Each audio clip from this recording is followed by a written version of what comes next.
vamos a hacer un breve paréntesis en la serie, aunque tiene que ver, es como, tenemos un resumen hasta el día de hoy, en cuanto a la serie que estamos llevando de Viviendo su Palabra, ¿ok? Y vamos a ir, por favor, a nuestra base bíblica, que es Apocalipsis capítulo 3, versículos del 1 al 6 vamos a leer. Vaya ahí, por favor, en su Biblia, último libro de la Biblia.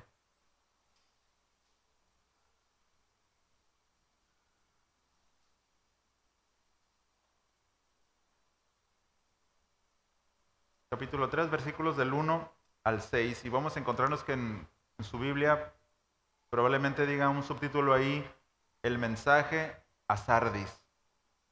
¿Ok? ¿Ya estamos ahí? Bien, dice la palabra. Escribe al ángel de la iglesia en Sardis, el que tiene los 7 espíritus de Dios y las 7 estrellas, dice esto. Yo conozco tus obras, que tienes nombre de que vives y estás muerto. Sé vigilante y afirma las otras cosas que están para morir, porque no he hallado tus obras perfectas delante de Dios. Acuérdate, pues, de lo que has recibido y oído, y guárdalo y arrepiéntete. Pues si no velas, vendré sobre ti como ladrón, y no sabrás a qué hora vendré sobre ti. Pero tienes unas pocas personas en Sardis que no han manchado sus vestiduras y andarán conmigo en vestiduras blancas porque son dignas. El que venciere será vestido de vestiduras blancas y no borraré su nombre del libro de la vida y confesaré su nombre delante de mi Padre y delante de sus ángeles. El que tiene oído, oiga lo que el Espíritu dice a las iglesias. No vamos a ver todo el pasaje porque es extenso, es bastante información que habría que ver. Nos vamos a concentrar en el versículo 1 al 3. Pero antes de ir ahí, déjenme hacerles una... Déjenme mover el abanico porque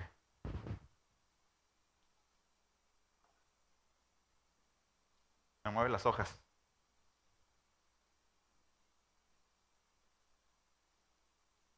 No sé si todos ubican lo que tengo aquí en la mano. No es una ciruela. Los de atrás, ¿no? Ocupan lentes los que están atrás, ¿no? Es una manzana. Le falta aquí la colita, ¿no? Para hacer una manzana. Y bueno, ¿qué dicen? ¿Es real o no? Parece, ¿verdad? Bueno, pues no es real, ¿no? Es una manzana de madera y la traje porque se duerma. No es cierto. Nosotros cuando vamos al súper, hermanos, ¿qué esperamos de una manzana? ¿Qué es lo primero que nos fijamos? El color, ¿verdad? ¿Qué tal una manzana así roja, brillante? Hasta que se antoja, ¿no? Pero ¿qué tal con esas manzanas descoloridas? Como que, bueno, dicen que las más chiquitas son las más dulces, ¿no? Pero entonces nosotros, cuando vamos ahí al súper y ya escogemos ahí, vemos si queremos la manzanas Washington, ¿no? Creo que se llaman así. Son las más grandes y están brillantes. Y yo he visto algunas manzanas de adorno, no sé si les ha tocado ver, que son así grandotas y hagan de cuenta que están viendo pues una manzana real, ¿no? Y están los fruteros luego ahí con plátanos y algunas otras frutas de plástico y se ven. Yo fui a una casa, no me acuerdo en dónde, y vi, me llamó mucho la atención porque cada vez son más reales. Antes había, pero se veían así medio falsas, ¿no? Pero ahora cada vez le echan más ganas, ¿no? Los que las venden y se ven súper reales. Bueno, el punto con esto, hermanos, es que una manzana, aunque se vea roja, bonita, que es como que lo que nosotros esperamos y queremos, a veces puede ser que esté empezando a estar podrida, ¿no? Por dentro, o que al final no tenga el sabor como nosotros esperábamos porque se miraba interesante. Bueno, ¿a dónde voy con esto, hermanos? A que como una manzana brillante, grande, roja, así nos vemos nosotros luego cuando decimos que tenemos sana doctrina, que tenemos una buena teología, ¿no? Que no, o sea, lo que nosotros estudiamos en la iglesia o los libros que tengo, pura sana doctrina, brother, ¿no? Yo, de verdad, y es como solamente ¿aló?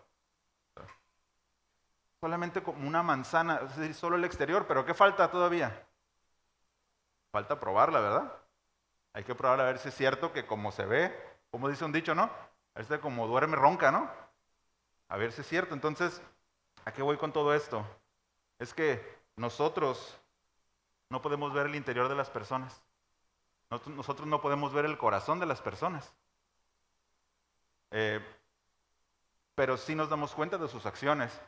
Pero sí percibimos las obras que tienen las personas, ¿no? Y bueno, el vínculo, hermanos, el vínculo que hay entre las obras de una persona, entre el accionar de una persona, entre lo que hace una persona y lo que la fe que dice que tiene, es muy estrecho, es altamente estrecho, está ligado completamente. Es decir, es tan fuerte que si la práctica de una persona no es correcta, que si su obrar no es correcto, nosotros podemos deducir que su teología no es correcta, que su doctrina, que su sistema de creencias no es correcto. O por lo menos no hace lo que dice que sabe, ¿no?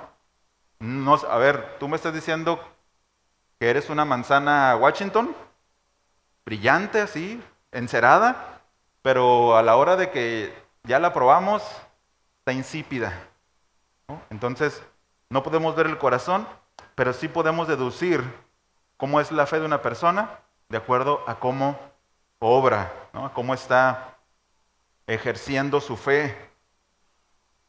Y para ver esto a la luz de la Escritura, acompáñame por favor a Romanos 12, deje ahí un separador en Apocalipsis.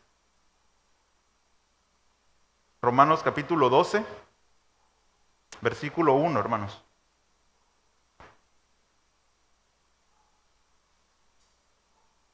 ¿Ya estamos ahí? Bien, Romanos capítulo 12. Dice así, tal vez en su Biblia dice por tanto, o tal vez dice así que, ¿no? La mía dice, así que, hermanos, os ruego por las misericordias de Dios que presentéis vuestros cuerpos en sacrificio vivo, santo, agradable a Dios, que es vuestro culto racional. Si nosotros conocemos la carta de Romanos, si le hemos estudiado, tal vez hemos escuchado una serie de Romanos, nos vamos a dar cuenta que del capítulo 1 al capítulo 11 tenemos pura doctrina. Pura doctrina. De hecho, se conoce como la columna vertebral del Evangelio, a los primeros 11 capítulos de Romanos. El apóstol Pablo habla al principio acerca de una introducción al Evangelio, y luego habla acerca del pecado, y luego habla acerca de la relación de la carne y el espíritu. Es una disertación de doctrina, punto tras punto. Habla acerca de la soberanía de Dios, habla acerca de nuestra elección, habla acerca de la reprobación de Israel y la salvación de Israel. Y luego llega el capítulo 12. Y ese así que tiene ahí en su Biblia, es vinculativo a los 11 anteriores. ¿Qué es lo que quiere decir? ¿No? Es que de acuerdo a toda esta doctrina que ya les enseñé, recuerden, es a los romanos, a la iglesia en Roma, de acuerdo a toda esta doctrina que ya les enseñé, a todo esto que ya saben, entonces viene esta petición, viene este mandamiento, dice que presenten vuestros cuerpos en sacrificio vivo, santo, agradable. ¿De qué está hablando, hermanos? La forma en la que las personas van a obrar, la forma en la que las personas se van a dirigir y se van a conducir, ¿de acuerdo a qué? A la fe, al conjunto de doctrina, ¿no? De acuerdo a eso. Entonces, quiere decir, hermanos, que una doctrina correcta, que o sea, tu teología, una teología correcta, una teología que nosotros adoptemos o que digamos al menos que tenemos, esta doctrina nos conducirá a un comportamiento correcto, ¿sí? A un obrar correcto, pero siempre la doctrina viene primero. Siempre es sana doctrina, una teología correcta y luego va a tener como consecuencia un obrar correcto. ¿Ok? Ahora vamos a hacerlo como en los telescopios, ¿no? Que luego quiero ver más de cerca eso, como las cámaras. Podemos acercarnos más a esto y es precisamente el texto que nos ayudó a leer Raúl. Ahí brínquese unos cuantos cartas. Santiago, por favor. Porque Santiago nos desmenuza más este asunto, ¿no? Y nos lo hace ver más de cerca.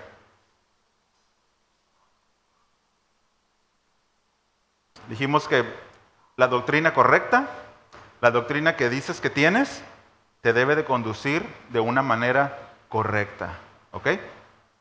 Ya estamos ahí en Santiago capítulo 2, versículo 14. Y vamos va a ser hasta el 19, nos vamos a ir deteniendo un poquito. ¿Listos? Bien. Dice así, Santiago, dice, hermanos míos. Y vean la pregunta que lanza aquí Santiago, ¿no? ¿De qué le sirve a uno alegar que tiene fe? O sea, ¿de qué me sirve a mí decir, pertenezco a casa de oración, ¿no? Donde tenemos la sana doctrina, ¿no? ¿De qué me sirve a mí decir, no, saben que a mí me bautizó Pastor Chuy Olivares, ¿no? Estoy en un nivel más, ¿no? Más arriba. O sea, ¿de qué me sirve a mí decir que estoy en una iglesia que tiene una sana doctrina? ¿Que la tiene? Vean, continúa la pregunta. Si no tiene obras, es una manzana solamente ahí bonita, ¿no? ¿De qué? Luego dice, y todavía alegar, dice, ¿no? Yo tengo la nueva versión internacional aquí. La nueva versión internacional se llama. ¿De qué le sirve a uno alegar que tiene fe si no tiene obras? Y luego lanza otra pregunta. ¿Acaso podrá salvarlo esa fe? ¿La respuesta cuál es? A ver. ¿No? Y lo voy a explicar, ¿no? Pues no tenga miedo. Versículo 15, y pone un ejemplo.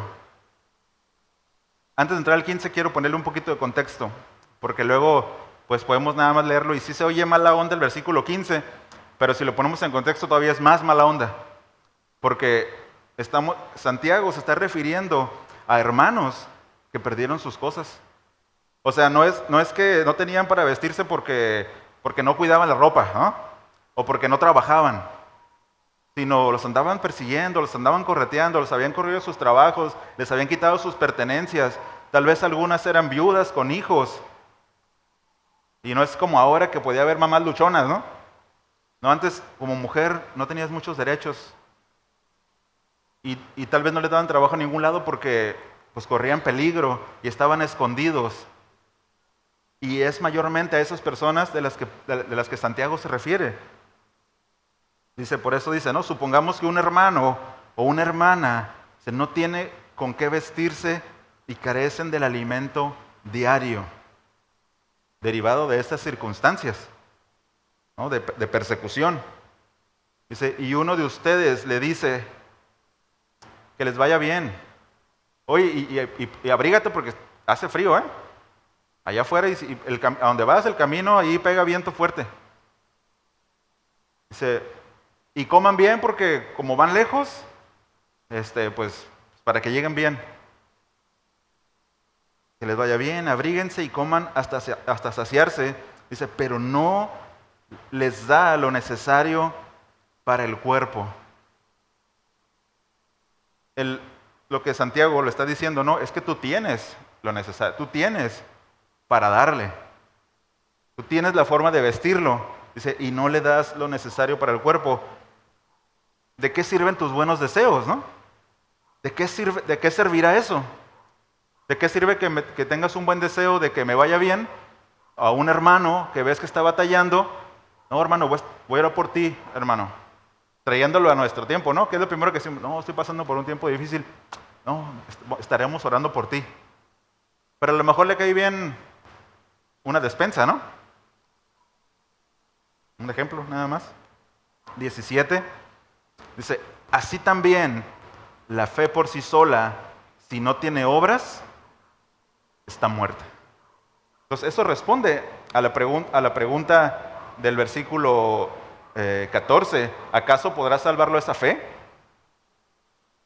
Dice que si esa fe no tiene obras, está muerta. Un reformador dijo lo siguiente: la fe sola nos salva, pero la fe no puede estar sola. La fe tiene que ir acompañada de obras. Versículo 18, porque aquí ya se empieza a poner el asunto teológico. Y no, a ver, espérate, ¿cómo que dices que mi fe está muerta? ¿No? ¿Cómo que dices que lo que yo creo, que lo que he creído por todo este tiempo no tiene validez? ¿Por qué? Si es sana doctrina. Bueno, 18 dice, sin embargo, alguien dirá, tú tienes fe y yo tengo obras. Dice Santiago, pues bien, muéstrame tu fe sin las obras y yo te mostraré la fe por mis obras. ¿Ven cómo está vinculado? No podemos decir nada más tenemos como iglesia la sana doctrina y luego más en el ramo conservador, ¿no? Que tal vez nosotros conocemos, es que luego se jactan de, no, yo soy bautista de 4 generaciones, y mi tatarabuelo era obispo de no sé dónde, ¿no? Y hacen un gancho, ¿no? a la tradición esa. O, no sé, confían en la doctrina tradicional de iglesias y denominaciones que tienen años, ¿no? Como la iglesia luterana, como la iglesia metodista, ¿no? Que todo arrancó bien, pero ahora si nosotros echamos un vistazo a ese tipo de denominaciones, la iglesia metodista el año pasado sucumbió, hermanos, ante la ideología de género. De hecho, para este año hubo una división muy grande. ¿Por qué? Como institución decidieron casar personas del mismo sexo, ordenar homosexuales, ¿no? Dijeron, porque Dios es amor. Y los que dijeron, es que eso no es lo que enseñan las escrituras, se separaron. Pero no fue la denominación que inició John Wesley en el siglo XVIII, siglo XIX, con todas las intenciones, sí, pero no tenemos la sana doctrina, no tenemos una fe sólida, anclada desde allá de aquellos primeros, pues es lo único que tiene. Y tenías, porque ya sucumbió ante el Estado, ¿no? Entonces, no sirve, ¿no? Les decía, versículo 18, se empieza a poner teológico, la segunda parte nos quedamos, dice, pues bien, ¿no? Ya vimos, muéstrame tu fe sin las obras, y yo te mostraré la fe por mis obras. 19, ¿tú crees que hay un solo Dios? Sí, por supuesto, ¿no? Además creo en la Trinidad, ¿no? Dios en 3 personas. Hasta habla de la doctrina de Dios, ¿no? Y Dios tiene atributos, y Dios es santo. Y aquí en mi versión dice, magnífico, ¿tú crees que hay un solo Dios? También los demonios lo creen. Dice, y no solo que lo creen, tiemblan. Es decir, los demonios tienen buena teología, porque creen y tiemblan. ¿Sí me explico con eso? En resumen, hermanos, de esta sección, la intención no era entrar de lleno a este texto, que no es el texto, pero la fe y las obras son esenciales en la vida del creyente, esenciales, y nunca se debe enfatizar una más que la otra. Si no, nosotros somos una iglesia de obras, ¿no? Nosotros, sí sana doctrina, pero no, es que nosotros estamos más hacia las obras y hacernos cargo, y los niños, y tenemos esto, y hacemos esto para la sociedad, y para acá, ¿y ustedes qué hacen? Híjole, pues bueno, con trabajo tenemos ahí unos salones, ¿no? Y estamos echándole ganas y tenemos convivencia al final. No, ustedes andan bien mal, ¿no? No, pero tenemos sana doctrina. No, de aquí se predican las escrituras cada domingo y no traemos otras cosas. No se debe enfatizar la una y la otra, ¿no? Una acompaña a la otra y son esenciales las dos. Aparte de esto, hermanos, el deseo de Dios es que nosotros abundemos en buenas obras, que haya abundancia de obras en ellas, y no solamente que nosotros abundemos en buenas obras en la medida de nuestras posibilidades, sino que, escuche, Él se complace en las obras que hacemos. Él es complacido cuando nosotros obramos en consecuencia a lo que creemos. Entonces, estas obras van a formar parte de nuestro diario vivir. No es lo que hacemos el domingo aquí en la iglesia. No, pues hoy voy a hacer buenas obras porque me va a tocar servir en el coffee break, ¿no? O porque voy a cantar y me la voy a rifar yo solo acá con la guitarra y para que vean los hermanos que yo sí estoy aquí. No, son las obras del diario, ¿no? Son las obras del diario vivir. Pero alguien puede decir, ok, tengo buena doctrina, check, ¿no? Tengo buenas obras, check. Pero hay algo más, hermanos. Hay algo más. Y es que la demanda de Dios no termina en el hecho de que tengas una buena doctrina, porque la debes de tener. Estamos viendo Judas, ¿no? Cómo se infiltraron ahí falsos maestros que estaban ahí convenciendo a algunos hermanos y trayendo enseñanzas falsas. La demanda del Señor va más allá porque Él va a examinar y va a supervisar nuestras obras. Es decir, Él va a revisar el corazón con el que hacemos cada una de las cosas que hacemos. ¿Ustedes creen que alguien pueda venir domingo tras domingo y hacerlo solo por orgullo? ¿Sí? Porque nuestro corazón es engañoso. Los fariseos, hermanos, ya vimos el Sermón del Monte, ¿recuerdan, no? Cómo ellos abundaban en buenas obras y diezmaban, ¿se acuerdan?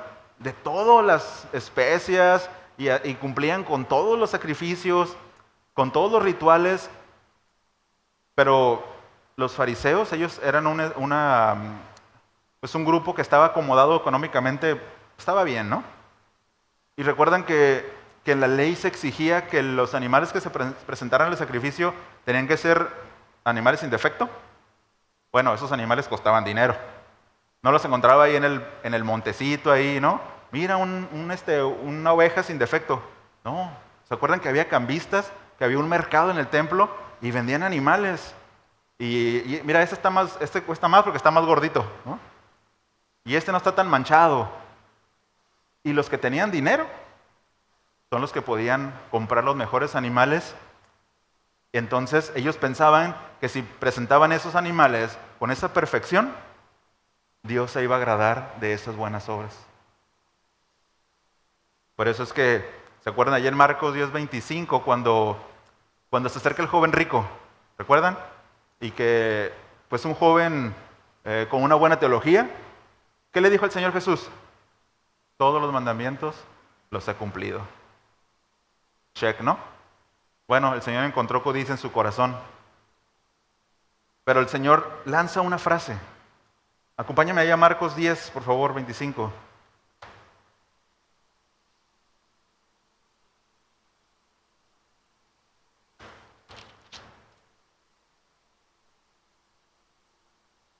Marcos 10, 25.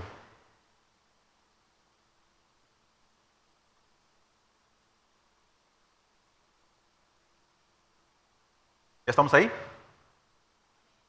Dice así, esta frase, que luego ahí le andan buscando, ¿qué será, no? ¿Qué será la aguja? Lo más fácil es pasar un camello por el ojo de una aguja que entrar un rico en el reino de Dios. Porque él había elegido las riquezas. El Señor le dijo, da todo lo que tienes a los pobres, ¿no? Y sígueme. Tengo mucho. Pero ¿cuál fue la respuesta y la interrogante de los discípulos? Si ven ahí el 26, dice, y ellos se asombraban aún más diciendo entre sí, ¿quién pues podrá ser salvo? ¿Por qué? ¿Qué relación tiene el hecho de que un rico le sea imposible entrar por el ojo de una aguja? La aguja como La explicación que le queramos dar, que si es una puerta pequeña, o como algunos dicen, una aguja de tejer, es imposible, ¿no? Está hablando de la imposibilidad. Pero ¿cuál es la relación entre, entonces así quién se va a salvar? Por eso mismo. Porque si los que pueden hacer muchas obras, porque tienen la forma de hacer muchas obras, no se salvan, ¿qué será de los que no tenemos para comprar un buen animal para presentarlo al sacrificio? Si tenemos que conformarnos con uno ahí cucho, ¿no? Barato. Entonces los que tenían forma pensaban que, que presentando eso, Dios se agradaba y Dios se complacía. Y no es así. Y no es así, ¿no?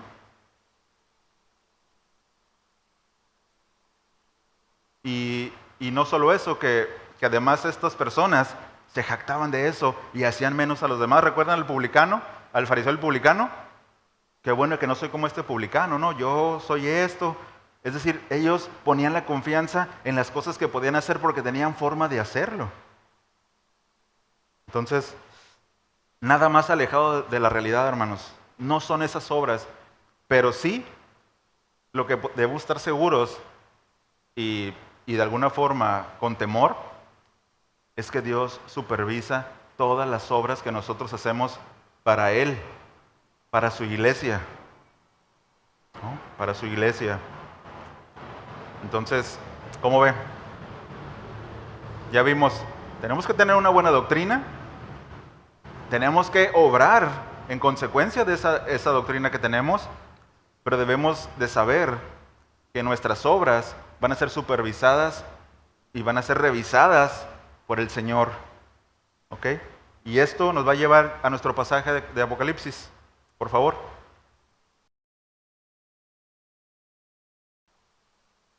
Ahora sí, no vamos a ver todos los detalles del texto porque les decía, es largo. Vamos a enfocarnos a lo que considero que nos va a dar el principio que queremos eh, enseñar hoy, ¿no? Y dice así el versículo 1 de Apocalipsis 3.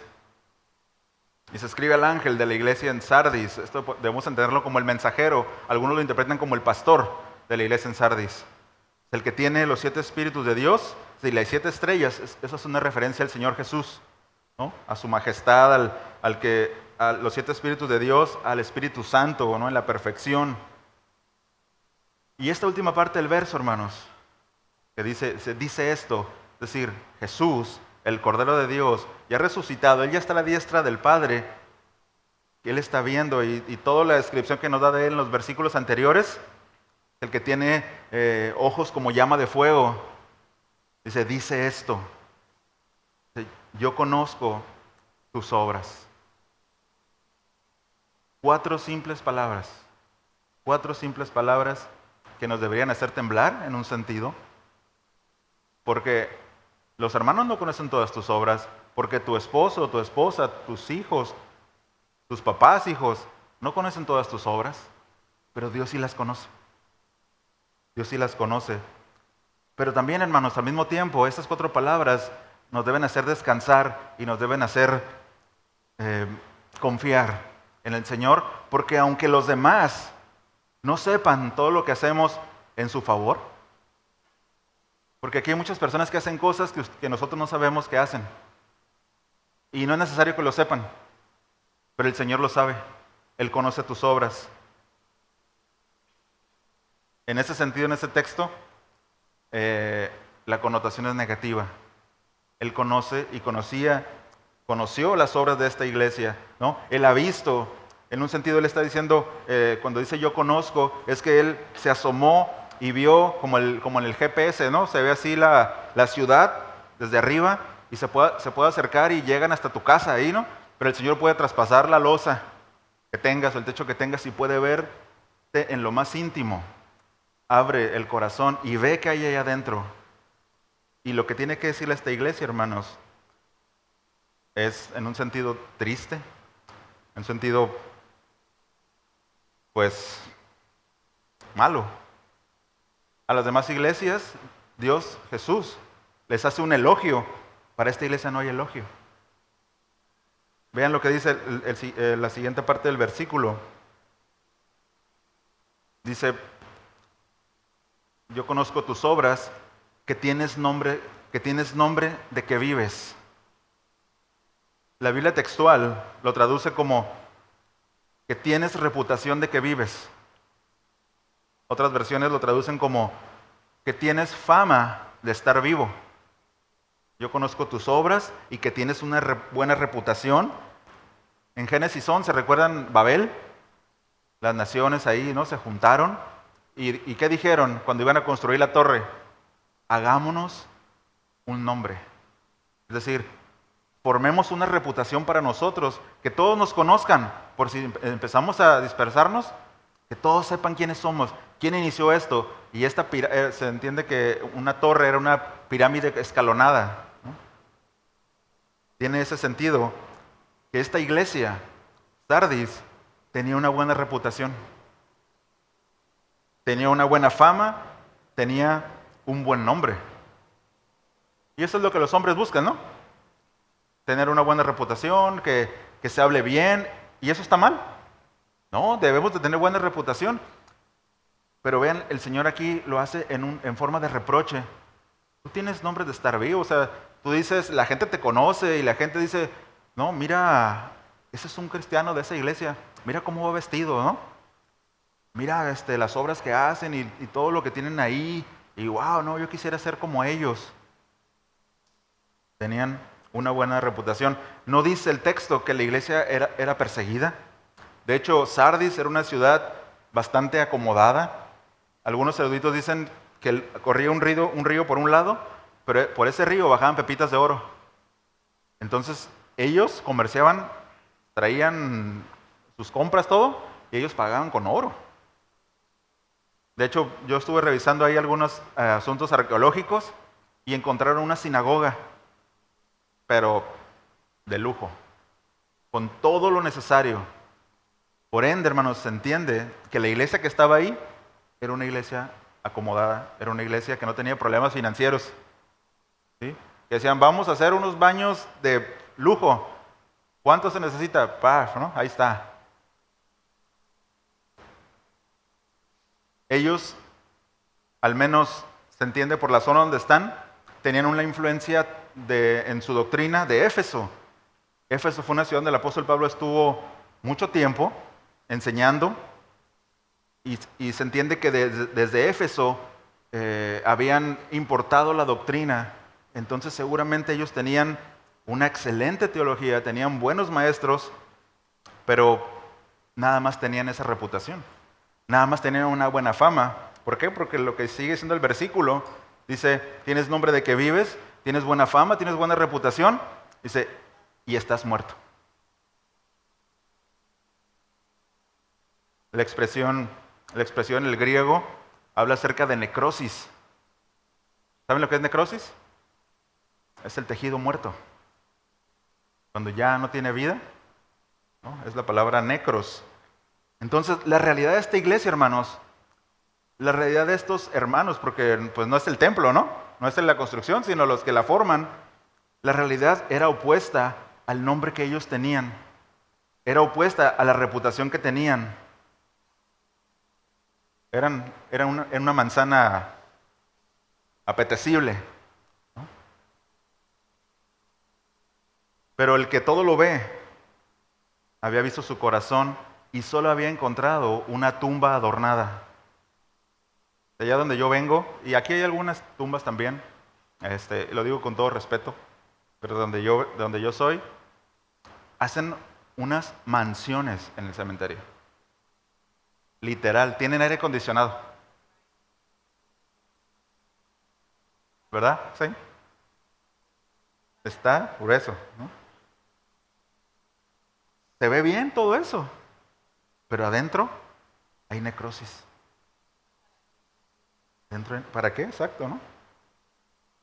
Solamente era un adorno, porque lo que había debajo de esa buena reputación y de esa buena fama era algo que estaba muerto, ¿no? Algo que estaba decadente.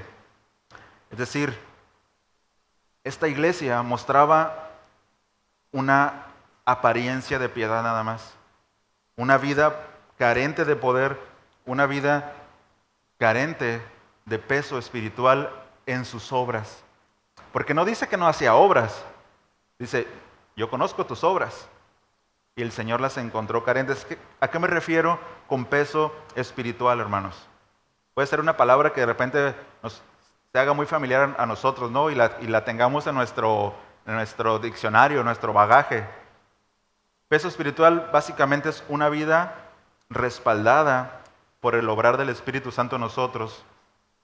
Cuando la Biblia en Efesios 4 nos dice que no se embriaguen con vino en el cual hay disolución, sino sed llenos del Espíritu Santo, está hablando, no anden haciendo cosas locas, ¿no? Sino déjense impulsar por el Espíritu Santo. Que el Espíritu Santo los guíe. ¿No es lo que hacía el Señor Jesús?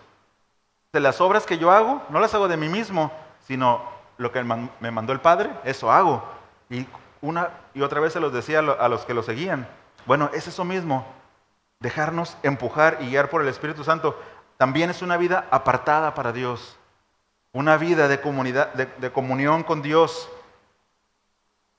Y esto, porque hasta este punto puede ser nada más una manzana brillante. Esto se va a reflejar en el trato y en el servicio hacia los demás. Se va a reflejar en el servicio hacia los hermanos, hacia la familia, hacia la esposa, hacia los hijos. ¿Por qué? Porque luego nada más podemos quedarnos en cuestiones espiritualoides, ¿no? Y decir, no, yo tengo una vida guiada por el Espíritu Santo y podemos manejar un buen idioma cristiano, ¿no? Y escribirnos y decirnos, hermanos, y eso es tan subjetivo, eso es tan subjetivo.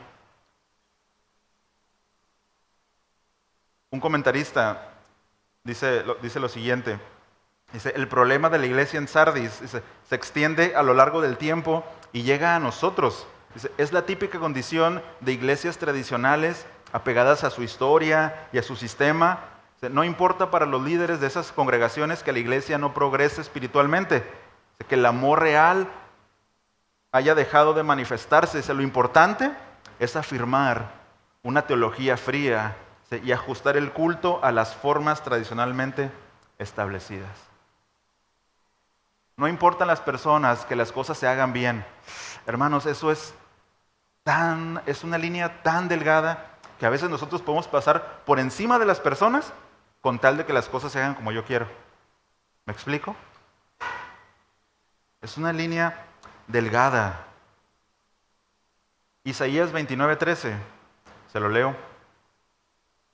Versículo conocido, Isaías 29:13. Dice así, dice pues el Señor, porque este pueblo se acerca a mí con su boca y con sus labios me honra, pero su corazón está lejos de mí. Dice, y su temor de mí no es más que un mandamiento de hombres que les ha sido enseñado. Eso suena a los fariseos, ¿no? Con sus tradiciones, con sus formas, y esta es la forma en la que vamos a servir a Dios, y esta es la forma en la que Dios agrada. ¿En serio? Ahorita vamos a desarrollar más esto, ¿no? Vamos al versículo 2, por favor, de ahí de Apocalipsis. Sigue diciendo el Señor, dice, sé vigilante, dice, y afirma las otras cosas que están para morir. Lo poquito que les quedaba, ¿no? La poquita de piedad que les quedaba, ya estaba para morir. Y luego dice, porque no he hallado completas tus obras delante de mi Dios. Efectivamente la iglesia tenía obras, pero ¿qué pasó? El Señor no las encontró satisfactorias. Él no las encontró completas. Él mordió la manzana, dijo, lástima, se miraba bien, pero está insípida. Nunca está hablando de que no eran creyentes, ¿no? Porque los que no son creyentes, pues si no hay fe, no hay obras. ¿Cómo va a haber obras, no? Pero sí son obras insípidas, ¿no? Entonces, Hermanos, nosotros no debemos de perder la vista de nuestro obrar, de nuestras acciones. No debemos de perder la vista de que están siempre, cada día, cada momento, siendo supervisadas por Dios. Si nosotros tenemos eso en mente, de que Dios está al cuidado de la pequeña cosa que voy a hacer, no me va a importar si el hermano me gano su agrado o no. ¿Sí me explico? No es, no, pues yo lo voy a hacer y si les gusta y si no, a causa del Señor sí le gusta. No, no está. No, porque eso es un corazón incorrecto, ¿se dan cuenta?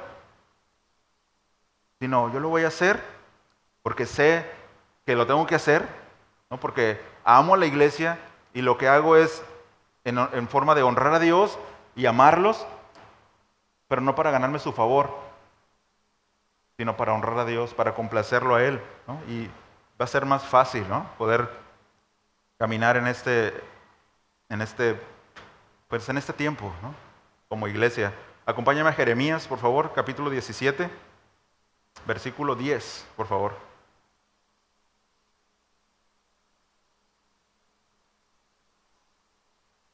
Dice así: yo Jehová, dice que escudriño la mente, y vean, dice, que pruebo el corazón. Dice, que pruebo el corazón para dar a cada uno según su camino.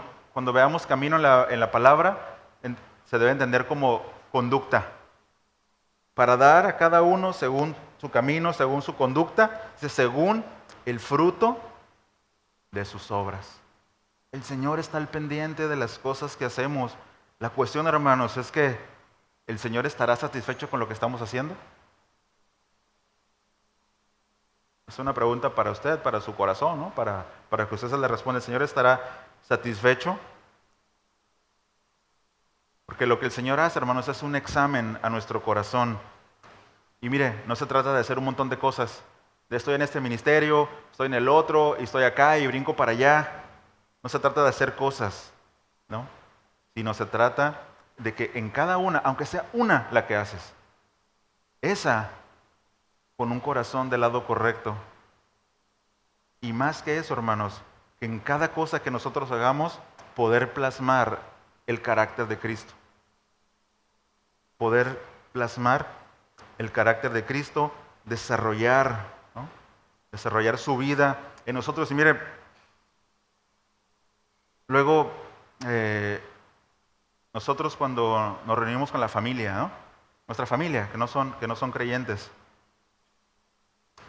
a veces nosotros, porque somos celosos de la palabra, los andamos agarrando a bibliazos, ¿no?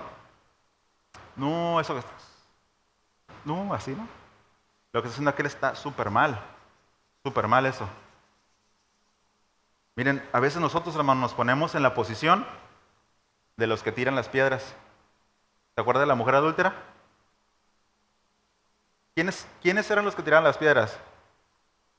¿Qué características tenían? Eran los religiosos de la época, eran los celosos de la ley, eran los que cuidaban el que se agradara a Dios.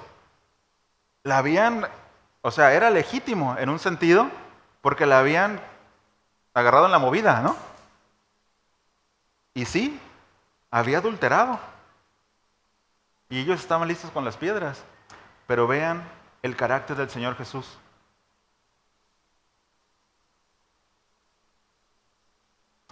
Él mostró que misericordia. Él se brincó la ley. Él fue transgresor de la ley. No, porque lo que estaban haciendo era injusto, porque no trajeron al otro adúltero. Porque la ley decía que habría que apedrear a los dos, no nada más a uno. Y cuando él les dijo, pues si ustedes piensan que lo que están haciendo está bien, dale, tírenle. Dice que su conciencia, ¿no? los golpeó. No está bien. Estamos haciendo un juicio injusto. Pero el Señor mostró misericordia, ¿no? Mujeres, ¿dónde están los que te acusan? No hay ninguno, Señor. Ni yo te acuso. Vete y no peques más. Nosotros estamos de ese lado, hermanos. Nosotros estamos del lado de los que mostramos amor, de los que mostramos compasión, de los que mostramos misericordia. No estamos al lado de los que tiran las piedras.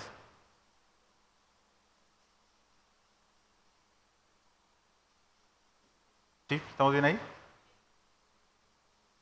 Estamos para desarrollar el carácter de Cristo. Miren, les leo primera de Juan 4:17. Primera de Juan 4:17, en lo que lo leo, si quiere ir ahí.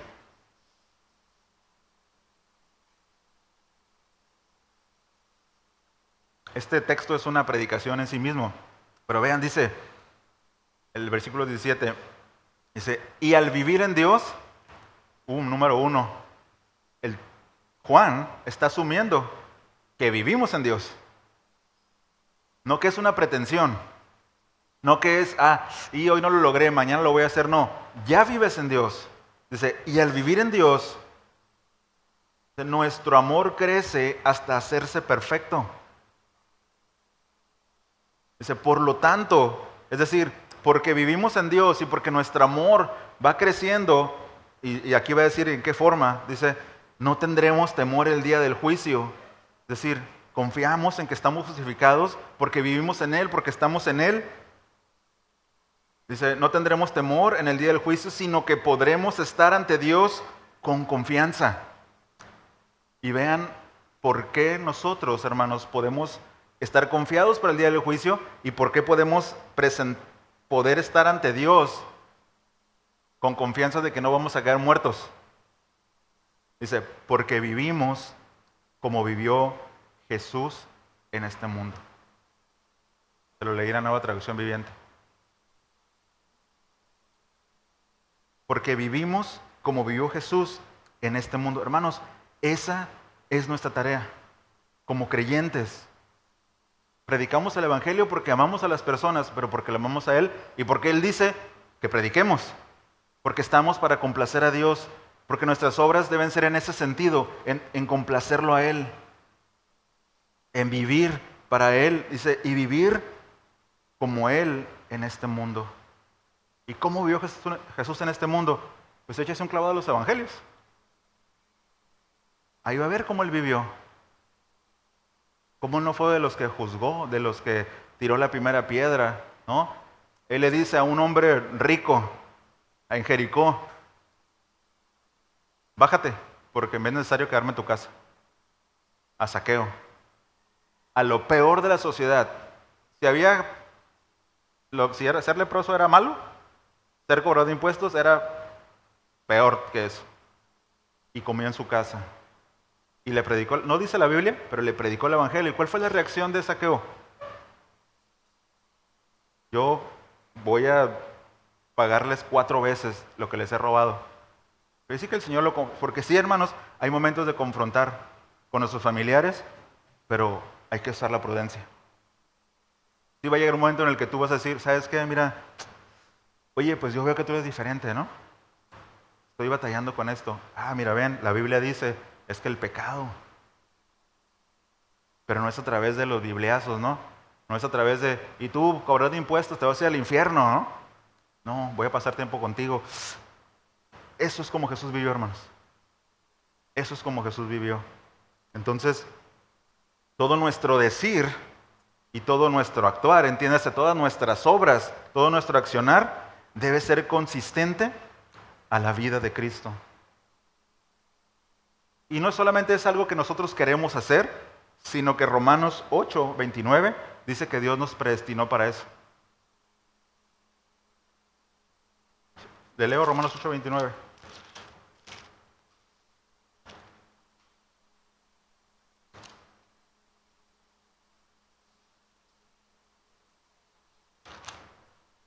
Romanos 8:29. Dice así. Dice, porque a los que antes conoció, dice, también los predestinó. ¿Para qué, hermanos? Dice el texto. ¿Para qué los predestinó?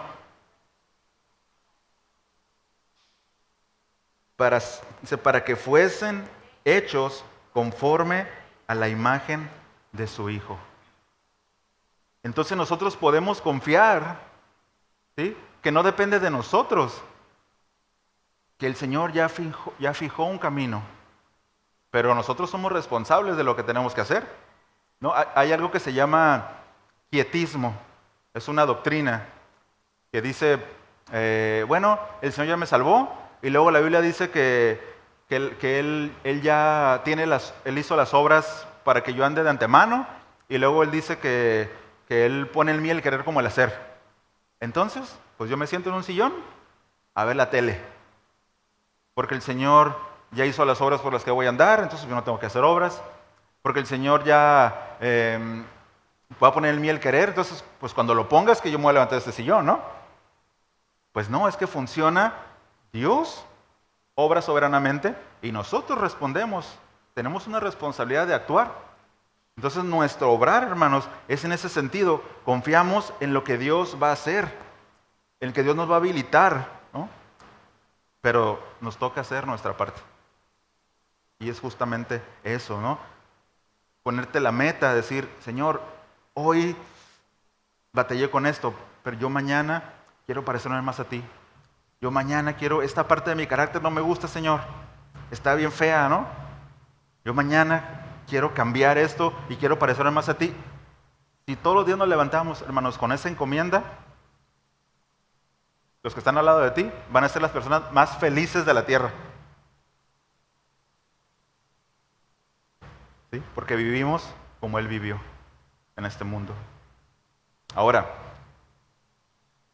¿será que ese estándar es inalcanzable? ¿Agradar a Dios? ¿Complacerlo? Luego en el ámbito conservador, dice, no, no, no, no, no. Mira, nuestras mejores obras son como trapos de inmundicia. No, nosotros no podemos agradar a Dios. No, Dios es tan supremo, Dios es tan alto, ¿cómo lo vamos a agradar? Y te dicen, no, ahí está en Isaías, ahí dice que tus mejores obras, que aún lo que tú... Hermanos, eso no dan ganas, ¿no? Como que eso te da... O sea, me esforcé con este pastel, ¿no? Que vamos a comernos, o lo que esté ahí, y Dios dice, son como trapos de inmundicia para mí. Luego se usan esas frases, pero miren, si nosotros analizamos el contexto de Isaías y estos paréntesis, nos vamos a dar cuenta que Isaías está diciendo eso por sus rituales, porque ellos habían puesto la confianza en los rituales, en todas las cosas que hacían, en todas las ofrendas que presentaban. Por eso les dice, todas esas obras son como trapos de inmundicia. ¿Por qué? Porque no brotan de un corazón puro, de un corazón que ama, de un corazón que lo hace para complacer verdaderamente a Dios, sino lo hacían solamente para cumplir. Porque soy cristiano y tengo que ser así, ¿no? Y luego es el peligro de a nuestros hijos hacerlos como decía Rocío, ¿no? Nos decía, hacer pequeños fariseitos. Es que tú te tienes que portar así porque así se portan los cristianos. Es que no has contemplado de que a lo mejor no es cristiano. Mejor, dale ejemplo, ¿no? Que vea cada día el carácter de Cristo en ti. Bueno, regresamos. ¿Será que no podemos complacer a Dios, hermanos? La respuesta es, sí lo podemos complacer. Sí lo podemos hacer. Acompáñame a Miqueas 6:8. Dice así, ya casi vamos a las conclusiones, no se desespere. Miqueas 6:8 dice, oh hombre, Él te ha declarado lo que es bueno. ¿Y qué pide Jehová de ti? Vean, dice, ¿y qué pide Jehová de ti? Solamente hacer justicia y amar misericordia y humillarte ante tu Dios. Es decir, no son todas las cosas que hacemos y cómo las hacemos porque no apantallamos a Dios,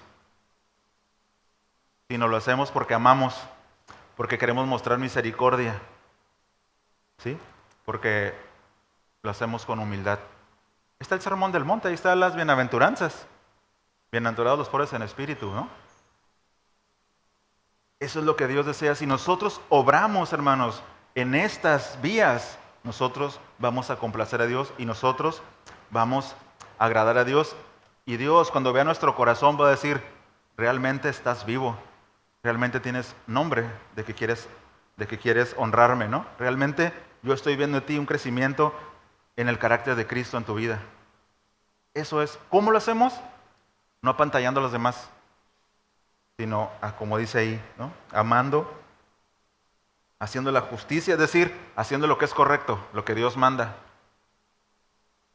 siendo misericordiosos y siendo humildes, ¿no? Entonces, Dios no es perfeccionista, hermanos. Nosotros somos perfeccionistas. ¿Sí? Nosotros le mandamos a hacer algo a nuestros hijos y si no nos gusta cómo lo hizo, está mal eso. Y a veces no consideramos que el niño hizo su mejor esfuerzo. Como cuando hacen los dibujitos, apenas están en el preescolar, ¿no? Y hacen los dibujitos así de una cabecita con un... Yo todavía apenas ando queriendo salir de ahí, ¿no? Pero imagínense que viene un niño de preescolar y te dice, papá, papá, mamá, mira, te dibujé a la familia. Qué horrible dibujo. Eso no es la familia. Así no se dibuja. Ven, yo te voy a enseñar a dibujar. ¿Qué va a pasar? Le rompes el corazón, ¿no? Él va a decir, mi papá es un perfeccionista, mi mamá es perfeccionista. O los maestros en la escuela, ¿no? En las clases. No lo complazco con nada. ¿Sabes qué? Es una vida destruida. Pero Dios no es así, hermanos. Dios no es así. No lo apantallamos con las cosas así que hacemos, sino Él ve nuestro corazón. Dice, bien, bien hecho. La verdad es que fallamos, hermanos. Yo fallo. Porque tenemos esa tendencia a ser perfeccionistas. ¿Y ustedes creen que solo en la casa? También en la iglesia. Miren, dice, hay algo que se me quedó muy grabado y es el hecho de que nosotros no debemos de tener expectativas de los demás. ¿Saben por qué? Porque tanto como ustedes y como yo, voy a fallar. Y si ustedes me ponen así o ponemos a alguien en un estándar así, y cuando falla decir, ¡ih! Era falso, o no sé qué vas a pensar de la persona, ¿no? Pero cuando miramos a través de los ojos de Cristo, y decir, ¿en qué te ayudo, no? Oye, bien eso que hiciste, gracias a Dios, y mira, te voy a enseñar esta otra técnica, a lo mejor lo puedes pulir. No seamos perfeccionistas. Dios no pide perfección en nosotros, nos pide un corazón del lado correcto, hermanos. Y ya para terminar, vemos la última parte del versículo, creo que es versículo 3, ahí en Apocalipsis, por favor. Versículo 3, ¿sí? ¿Listos? Dice así, acuérdate pues de lo que has recibido y oído, guárdalo y arrepiéntete. ¿Qué debíamos de recordar? Ese acuérdate tiene un sentido de constantemente trae a tu mente, constantemente está trayendo esto, que de lo que has recibido en primera instancia, hermanos, recibimos el Evangelio. ¿Saben cuál es la forma más eficaz de bajar de las nubes a alguien que anda de altanero? Recordarle la misericordia que recibió.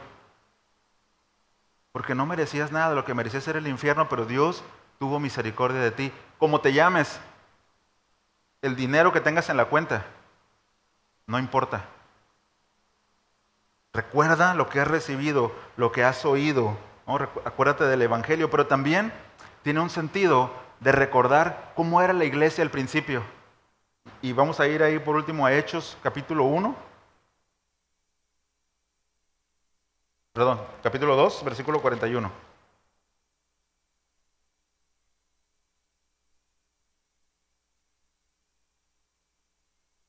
A partir del 41, ¿listos? Vean lo que habían recibido. Dice, así que, dice, los que recibieron su palabra, se fueron bautizados y se añadieron aquel día como 3,000 personas. Y ve al 42, dice, y perseveraban en la doctrina de los apóstoles. ¿A qué se dedicaba la iglesia en ese tiempo?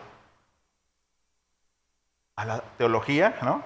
A la doctrina, a las enseñanzas, al cuerpo de fe que enseñaban los apóstoles. Oye, pero hay cosas bien interesantes de los griegos ¿no? Y la sabiduría de Aristóteles. No, perseveraban en la doctrina de los apóstoles. Y luego dice, en la comunión unos con otros. Dice, en el partimiento del pan y en las oraciones. Acuérdate de eso. Acuérdate cómo vivía la iglesia en Hechos. No andaban con rollos, ¿no? De que necesitamos esto para ser una iglesia verdadera. Necesitamos esto para tener una identidad. Esta es la identidad que tenemos. Hechos, la iglesia de los Hechos. ¿Cómo vivían? Así es como tenemos que vivir. Irnos a las casas y hacer eso, no, hermanos, son principios. Son principios. Dice, partían el pan, ¿no? Dice, y en las oraciones. Y luego versículo 47. Versículo 46. Alabando a Dios, dice, y teniendo favor con todo el pueblo, dice, y el Señor añadía cada día a la iglesia los que habían de ser salvos. Esa es la vida de la iglesia en Hechos. Y eso es lo que el Señor les dice, recuerden, déjense de cosas, déjense de famas, déjense de renombre, déjense de alegar por fe, vivan. Eso es el cristianismo. Amén. Entonces, la iglesia en Sardis debía volverse de aquella manera de actuar, de aquella manera de pensar, debía volverse de una vida de apariencias, de una vida de una falsa espiritualidad, de una falsa comunión con Cristo, de solamente tener un sistema de religión. La enseñanza se llama, antes de que termine y que se me olvide, las apariencias engañan. ¿Okay? Entonces, mis hermanos, el llamado de esta tarde es en forma de pregunta. ¿Quieres agradar a Dios con tus obras? Porque no creo que aquí tengamos que hablar acerca de hermano, tienes que hacer obras, ¿no? Todos sabemos que sí. La cuestión, ¿quieres agradar a Dios con tus obras? ¿Deseas que Él encuentre completas tus obras? ¿Deseas complacerlo a Él? La única forma de poder hacerlo, poder agradar a Dios, es reflejar el carácter de Cristo y vivir como la iglesia de Hechos. Es todo. No hay trucos, no hay oraciones. Repite esta oración. No. Desarrollar el carácter de Cristo y vivir como vivió la iglesia de los Hechos. Entonces, no necesitamos activismo, hermanos. No necesitamos activismo, necesitamos servir. ¿Sabe cuántas personas sirven en los grupos de aseo? Son solamente 2 familias. Y hacen un rol, ¿no? Algo así, ¿no? Entonces un mes está uno y el otro mes está otro. Y aquí somos un montón. Eso fue nada más ahí un comercial de no activismo, necesitamos servir. No necesitamos ser una iglesia famosa. No necesitamos un nombre. Necesitamos vivir a Cristo. Entonces, seamos ese fruto, demos ese fruto que sí tiene buena apariencia, es decir, que tiene buena teología, que tiene buena doctrina, pero que al probarlo sea agradable, ¿sí? Sea satisfactorio. Amén. Y sea consistente. ¿Listos? Entonces, pues damos gracias a Dios. Nos ponemos de pie, por favor.